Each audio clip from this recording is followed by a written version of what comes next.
തനിക്ക് നേരെ നടന്നെടുക്കുന്ന ഊർമിളയെ കണ്ടതും ആരോഗ്യ അവരോട് ഒരു വാക്പോരിനുള്ള ത്രാണിയില്ലാത്തതുപോലെ മുഖം വെട്ടിച്ചുകൊണ്ട് ഡൈനിങ് ഹാളിലേക്ക് നടന്നു. അവളന്ന് അല്പം താമസിച്ചുണർന്നതുകൊണ്ട് തന്നെ ആ വീട്ടിലുള്ള എല്ലാവരും ബ്രേക്ക്ഫാസ്റ്റ് കഴിച്ചു കഴിഞ്ഞു.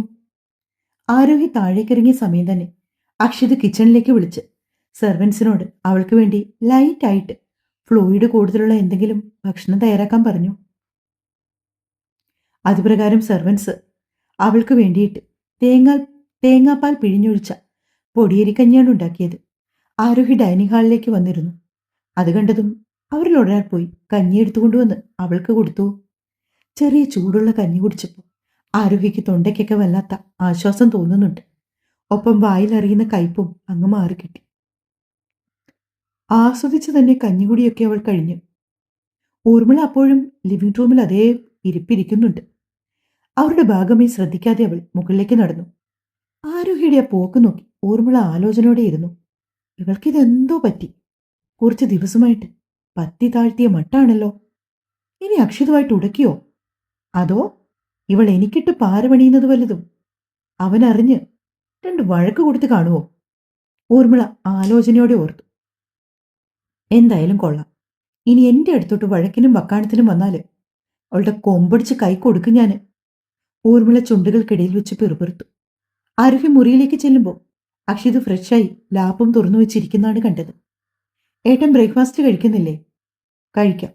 എനിക്ക് ഇമ്പോർട്ടൻ്റ് ആയിട്ടൊരു മെയിലുണ്ട്, അയക്കാനുണ്ടായിരുന്നു. പറഞ്ഞുകൊണ്ട് അവൻ വീണ്ടും ലാപ്പിലേക്ക് തന്നെ മുഖം പൊഴുത്തി. തനിക്ക് നല്ല ക്ഷീണമുണ്ടെങ്കിലേ കുറച്ചു നേരം കിടന്നു. പിന്നെ മെഡിസിൻ കഴിക്കാൻ മറക്കല്ലേ. അവൻ പ്രത്യേകം അവളെ ഓർമ്മിപ്പിച്ചു. ടേബിളിന്റെ മുകളിൽ അവൻ അവൾക്കായി എടുത്തു വെച്ചിരുന്ന മെഡിസിൻ കയ്യിലേക്കെടുത്ത് ജഗിൽ നിന്ന് അല്പം വെള്ളവും പകർന്നെടുത്ത് അത് കഴിച്ചുകൊണ്ട് ആരോഗ്യ കിടക്കയിലേക്ക് കിടന്നു. വൈകുന്നേരം ആയപ്പോൾ തന്നെ അക്ഷിത് ആരെയോ കാണാനുണ്ടെന്ന് പറഞ്ഞ് പുറത്തേക്ക് പോയി. പിന്നെ ഏകദേശം ഡിന്നർ കഴിക്കാൻ സമയമായപ്പോഴാണ് അവൻ വന്നത്. ആ സമയം എല്ലാവരും താഴെ ഹാളിലുണ്ടായിരുന്നു. ആരോഹിയുടെ കണ്ണുകൾ അനന്യയെ അവിടെ ആകെ തിരിഞ്ഞെങ്കിലും അവളെ മാത്രം കണ്ടില്ല. അനന്യ എവിടെ പോയി? ആരോഹി ശബ്ദം അടക്കി പിടിച്ച് അല്ലിയോട് ചോദിച്ചു. ചേച്ചിക്ക് ഇപ്പൊ കുറച്ചു ദിവസമായിട്ട് ഫുഡും വേണ്ട വെള്ളവും വേണ്ട. ഏതു നേരവും മുറിയടച്ച് ഒരേ ഇരിപ്പാ. അല്ലി നിസ്സാരമായി പറഞ്ഞതും കാര്യം എന്താണെന്ന് ആരോഹിക്ക് മനസ്സിലായി. അതുകൊണ്ട് അവൾ കൂടുതലായി ഒന്നും ചോദിച്ചില്ല. ആഹാരം കഴിച്ചു കഴിഞ്ഞ് ആരോഹി നേരെ പോയതോ അനന്യയുടെ മുറിയിലേക്കാണ്. 2-3-4 പ്രാവശ്യം ഡോറിൽ നോക്ക് ചെയ്തു. ശേഷം അനന്യ ഒന്ന് വാതിൽ തുറന്നു. വാതിൽക്ക് നിൽക്കുന്നത് ആരോഹിയാണെന്ന് കണ്ടതും അനന്യ ഒന്നും മിണ്ടാതെ ഡോറ് തുറന്നുകൊണ്ട് അകത്തേക്ക് നടന്നു. ആരോഹി മുറിയിലേക്ക് കയറി വാതിൽ ചേർത്തടച്ചു. എന്താ അനന്യ നിന്റെ ഉദ്ദേശം? ഈ വീട്ടിലുള്ള ആരും എന്താണെന്ന് സംഭവിച്ചത് ഇതുവരെ അറിഞ്ഞിട്ട് പോലുമില്ല. ഇനി നീയായിട്ട് അതെല്ലാം അവരെ കൂടി അറിയിക്കാനുള്ള പുറപ്പാടാണോ? അങ്ങനല്ല ഏട്ടത്തി. എനിക്ക് പറ്റുന്നില്ല.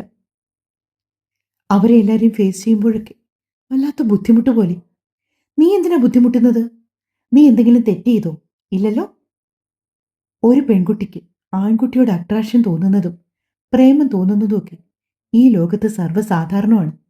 പിന്നെ നിന്റെ കാലക്കേടിന് നീ പ്രേമിച്ചത് ഒരു ചതിയനെയായിപ്പോയി. അതിലിപ്പോ നമുക്ക് എന്ത് ചെയ്യാൻ പറ്റും? എന്നാലും അവൻ എത്ര സമർത്ഥമായിട്ട് എന്നെ ചീറ്റ് ചെയ്തത്. അനന്യ കണ്ണീരോടെ പറഞ്ഞു. ആ, ഇനി പറഞ്ഞിട്ട് കാര്യമില്ല. എന്നാലും ഏട്ടത്തി, എന്നെ പറ്റിച്ചിട്ട് അവൻ അങ്ങനെ സുഖിച്ചു നടക്കണ്ട. അവന്റെ ഫോൺ കോൾസ് ഇപ്പോഴും എനിക്ക് വരുന്നുണ്ട്. ഞാൻ ഇതുവരെ എടുത്തിട്ടില്ല. കോൾ എടുക്കാത്തതുകൊണ്ട് ഇപ്പൊ മെസ്സേജാണ് അയക്കുന്നത്. ആ, അവൻ എന്താ പറയുന്നേ? അവൻ എന്നെ ഒന്ന് നേരി കാണണോന്ന്. എന്നിട്ട് നീ എന്തു പറഞ്ഞു? ഞാൻ ആ മെസ്സേജിന് ഇതുവരെ മറുപടിയൊന്നും കൊടുത്തിട്ടില്ല. എനിക്ക് ചാറ്റ് ഓപ്പൺ ചെയ്ത് കാണാന്ന് പറ. എഴുതി. പക്ഷേ നോക്കനന്യ, നിനക്ക് അവനോട് പ്രതികാരം ചെയ്യണോ വേണ്ടയോ ഇപ്പൊ പറയണം. പിന്നെ നിന്നെപ്പോലെ ബോൾഡായ ഒരു കുട്ടി ലൈഫിൽ ഇങ്ങനെയുള്ള കാര്യങ്ങൾ വരുമ്പോൾ പതുങ്ങിപ്പോകരുത്. പകരം നിന്റെ സ്ട്രെങ്ത് എന്താണെന്ന് അവന് കാണിച്ചു കൊടുക്കണം. അനന്യയുടെ മുഖത്തേക്ക് നോക്കി ആരോഹി തറപ്പിച്ചു പറഞ്ഞതും അവളുടെ മുഖത്തൊരു ചിരിവിടർന്നു. അപ്പൊ എങ്ങനാ, കാണുമല്ലേ അവനെ? ആരോഹി അർത്ഥം വെച്ച് ചോദിച്ചപ്പോൾ അനന്യ അവളെ നോക്കി ആത്മവിശ്വാസത്തോടെ തലകുലുക്കി. ഇനി ഒരു പെൺകുട്ടികളും അവന്റെ പ്രണയക്കണിയിൽ വീഴാൻ പാടില്ല. അവന്റെ അവസാനത്തെ ഇര അത് ഞാനായിക്കോട്ടെ. ഈ അനന്യ ആരാണെന്ന് അവനെ അറിയിച്ചു കൊടുക്കണോ എനിക്ക്? തൻ്റെ ഇടത്തോടെ അവൾ പറഞ്ഞു. എങ്കിൽ അവനോട് പറ, നാളെ തന്നെ മീറ്റ് ചെയ്യാന്ന്. അവൻ പറയുന്ന സ്ഥലത്ത് പോയി കാണാം അവനെ. എന്നിട്ട് നല്ലൊരു വിരുന്നും കൊടുക്കാം, പോരെ?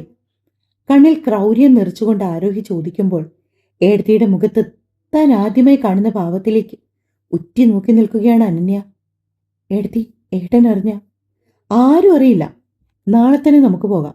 തൽക്കാലം നീ സമാധാനമായിട്ടിരിക്കും. ശരി ഏടത്തി. ആരോഹി തിരിഞ്ഞു നടന്നു. പിന്നെ പെട്ടെന്ന് എന്തോ ഓർത്തതുപോലെ അനന്യയ്ക്ക് അടുത്തേക്ക് വന്നു. നിന്റെ നിരാഹാര സമരമൊക്കെ ഇന്നുകൊണ്ട് അവസാനിപ്പിച്ചേക്കണം. നാളെ നേരം വെളുക്കുമ്പോൾ മുതൽ പഴയ അനന്യ എങ്ങനെയായിരുന്നോ ഈ വീട്ടിലെല്ലാവരോടും പെരുമാറിയത്, അതുപോലെ വേണം ഇനി മുന്നോട്ടും പോകാൻ. പറഞ്ഞത് മനസ്സിലായില്ലേ? മനസ്സിലായി. എങ്കിൽ താഴെ പോയി ആഹാരം കഴിച്ചിട്ട് ഒന്ന് കിടക്കാൻ നോക്ക്. പറഞ്ഞുകൊണ്ട് ആരോഹി അനന്യയുടെ മുറിവിട്ട് പുറത്തേക്കിറങ്ങി. താനിത് എവിടെ പോയതാ ഇത്രയും നേരം? കുറച്ചേറെ സമയമായി മുകളിലേക്ക് കയറി വന്നിട്ടും ആരോഹ്യ റൂമിലെങ്ങും കാണാതായതോടെ അക്ഷിത ചോദിച്ചു. ഞാൻ അനന്യയുടെ റൂമിലായിരുന്നു. എന്തിന്? എല്ലാം ഇപ്പൊ പറയാൻ പറ്റുമോ? അവൾ അല്പം ചൊടിയോടെ അവനോട് പറഞ്ഞുകൊണ്ട് അവൻ എതിർവശം തിരിഞ്ഞു നിന്നു. ഒരുപക്ഷെ അവന് നേർക്ക് നോക്കിയാൽ തന്റെ മുഖത്തെ കള്ളത്തരം കൃത്യമായും അക്ഷിത കണ്ടുപിടിക്കുമെന്ന് ഉറപ്പുള്ളതുകൊണ്ടാണ് അവൾ അങ്ങനെ ചെയ്തത്. ആ, ഇത്ര നാളും ഇല്ലാതിരുന്ന ഒരു അനിയത്തി സ്നേഹം ഇപ്പോ പെട്ടെന്ന് എവിടുന്ന് വന്നു? അതെന്താ അച്ചോട്ടൻ അങ്ങനെ ചോദിച്ചത്? ഇതിപ്പോ ഇടയ്ക്കിടയ്ക്ക് താൻ കാണാൻ പോകുന്നുണ്ടല്ലോ, അതുകൊണ്ട് ചോദിച്ചതാ. ആ, എനിക്കെന്താ അവളെ കാണാൻ പോയിക്കൂടെ?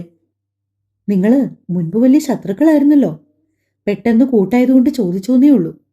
എങ്കിലേ അച്ചോട്ടൻ്റെ അനിയത്തിക്ക് ഒരു എല്ല് കൂടുതലായിരുന്നു. ഞാന് ആ എല്ലങ്ങ് എടുത്തു. ഇപ്പൊ ഞങ്ങൾ തമ്മിൽ ഭയങ്കര സ്നേഹത്തിലാ. അവൾ അത്രയും പറഞ്ഞുകൊണ്ട് നേരെ ബെഡിലേക്ക് വന്നു കിടന്നു. ഹാ, താൻ കിടക്കാൻ പോവാണോ? കുറച്ചു നേരം കൂടി ഇരിക്ക്, വർത്താനം പറയാടോ. ഓ വേണ്ടായേ. പറഞ്ഞുകൊണ്ട് അവൾ കാലിന്റെ ചുവട്ടിൽ കിടന്ന കംഫർട്ട് വലിച്ചെടുത്ത് ദേഹത്തേക്കിട്ടു. മെല്ലെ മിഴികൾ അടച്ചു. മരുന്നൊക്കെ കഴിച്ചിട്ട് കിടന്നതുകൊണ്ട് ആരോഗ്യ പെട്ടെന്ന് തന്നെ ഉറങ്ങിപ്പോവുകയും ചെയ്തു. അക്ഷയ് പിറ്റേ ദിവസം പതിവ് പോലെ രാവിലെ തന്നെ എഴുന്നേറ്റ് വർക്കൗട്ടൊക്കെ കഴിഞ്ഞ് വരുമ്പോഴാണ് അവൾ കണ്ണു തുറന്നത്. എടോ, ഞാനിന്ന് ഓഫീസിൽ പോകും. താൻ ഇന്നൊരു ദിവസം കൂടി ലീവ് എടുക്കുക കേട്ടോ. അത് കേട്ടപ്പോൾ ആരോഹിക്ക് ലോട്ടറി അടിച്ച സന്തോഷം. ഇന്നിനി എന്തു പറഞ്ഞ് ഓഫീസിലേക്ക് പോകുന്നതിൽ നിന്ന് ഒഴിവാകൂന്ന് ചിന്തിച്ച് തല പുകച്ചിരിക്കുകയായിരുന്നു അവൾ. ശരിയേട്ടാ, പറഞ്ഞുകൊണ്ട് ആരോഹി തലകുലുക്കി. അക്ഷിത് ഓഫീസിലേക്ക് പോയതും ആരോഹി നേരെ അനന്യയുടെ റൂമിലേക്ക് വന്നു. എന്തായി, അവൻ റിപ്ലൈ വല്ലതും തന്നോ? തന്നു. ഇന്ന് 10 മണിക്ക് റോഡിനടുത്ത് വെച്ച് മീറ്റ് ചെയ്യാന്നാ പറഞ്ഞിരിക്കുന്നത്. നീ എന്തു പറഞ്ഞു? ഓക്കെ പറഞ്ഞോ? പറഞ്ഞു. എങ്കിൽ പിന്നെ ഒരു കാര്യം ചെയ്യാം, ഒട്ടും വൈകിക്കാനില്ല, വേഗം റെഡി ആയിക്കോ.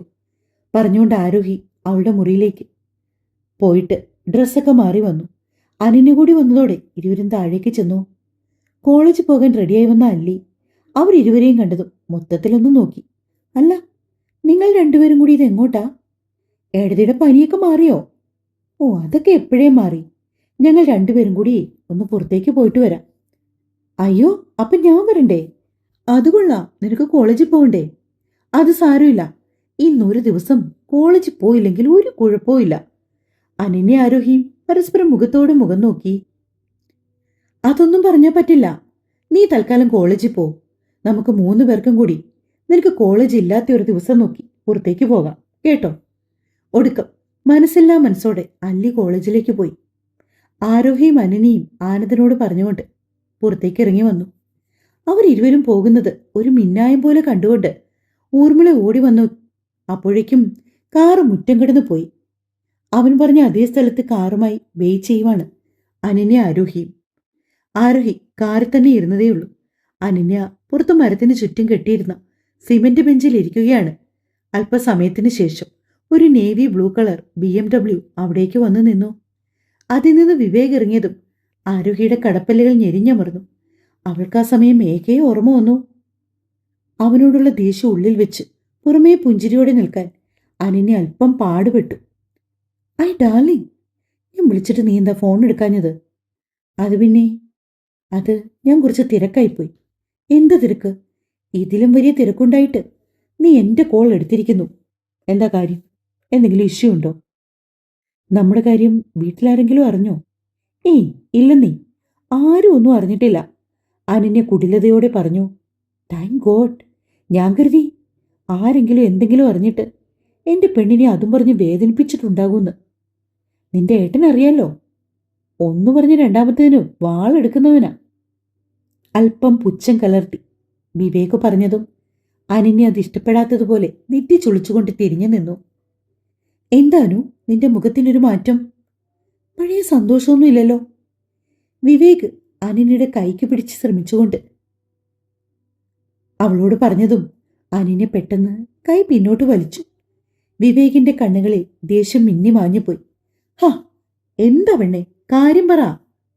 അവനവളെ ചുറ്റിപ്പിടിക്കാൻ ശ്രമിച്ചതും അനന്യ രണ്ടടി പിന്നോട്ട് നീങ്ങി. നിന്റെ ഈ പിണക്കം മാറ്റാൻ നമുക്കൊരു റൂം എടുത്താലോ?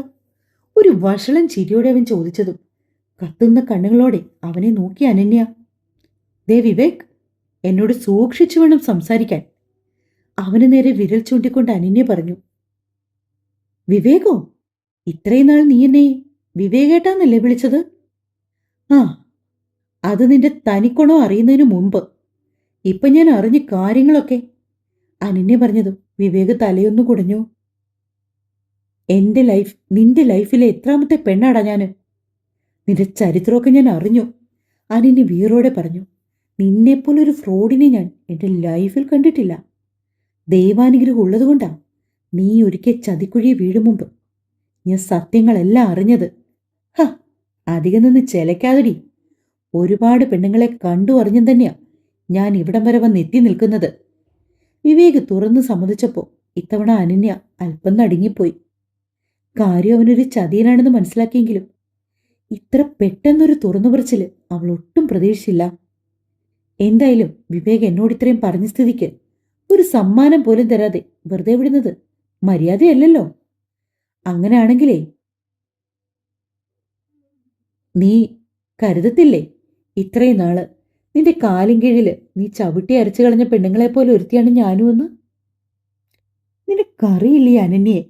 പറഞ്ഞുകൊണ്ടവൾ അവന്റെ കോളറിൽ കുത്തിപ്പിടിച്ചു. ഹ, വിടുമോളെ. വെറുതെ ഈ ഷോയ്ക്ക് ഇറക്കാതെ നീ എന്റെ കൂടെ വാ. 10ഓ 500ഓ എത്രയാണെന്ന് വെച്ചാൽ ഞാൻ തരാം. ഒരു ദിവസം, ഇന്നൊരേ ഒരു ദിവസം മാത്രം മതി. അത് കഴിഞ്ഞാൽ പിന്നെ ഞാനും നീയും തമ്മിൽ യാതൊരു കോണ്ടാക്റ്റും ഇല്ല. ഓക്കെ അല്ലേ?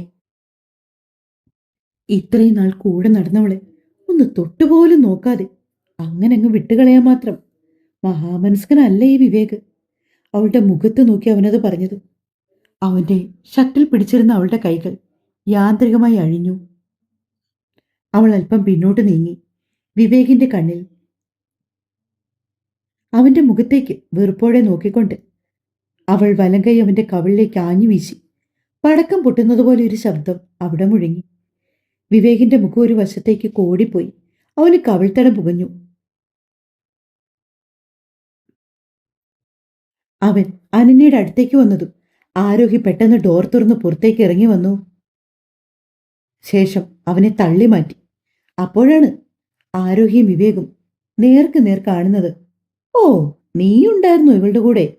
കലിയോടെ വിവേക് ആരോഹിയോട് ചോദിച്ചു.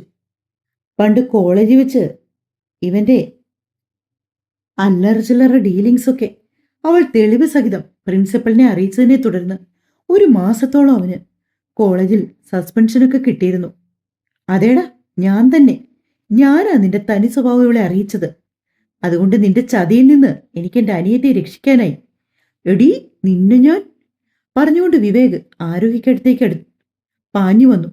അപ്പോഴേക്കും വഴിയിൽ സംഘർഷം നടക്കുന്നത് കണ്ട് അതുവഴി പോയ 1-2 കാർ അവരുടെ അടുത്തേക്ക് ചേർത്ത് നിർത്തി. അതോടെ വിവേക് ധൃതിയിൽ അവന്റെ കാറും എടുത്ത് പാഞ്ഞുപോയി. ആരോഹി അനന്യയും അവരുടെ വണ്ടിയിലേക്ക് കയറി. ദേഷ്യം കൊണ്ട് ആരോഹിയെ വെറിച്ചു. അതേസമയത്ത് അവളുടെ ഫോൺ റിങ് ചെയ്തു. ഹാൻഡ് ബാഗിൽ കിടന്ന ഫോൺ എടുത്ത് ആരാണ് വിളിക്കുന്നതെന്ന് നോക്കിയവളുടെ മുഖത്ത് അകാരണമായൊരു ഭയം. എന്താ എടുത്തി? ആരാ വിളിക്കുന്നത്? കോൾ എടുക്ക്. കുറച്ച് സമയമായിട്ടും അവൾ കോൾ എടുക്കുന്നില്ലെന്ന് കണ്ടതും അനന്യ പറഞ്ഞു. തുടരും. കഥ തീരാറായി കേട്ടോ. പുതിയ കഥ വരുന്നുണ്ടേ. നിങ്ങളുടെയൊക്കെ സപ്പോർട്ട് വേണം.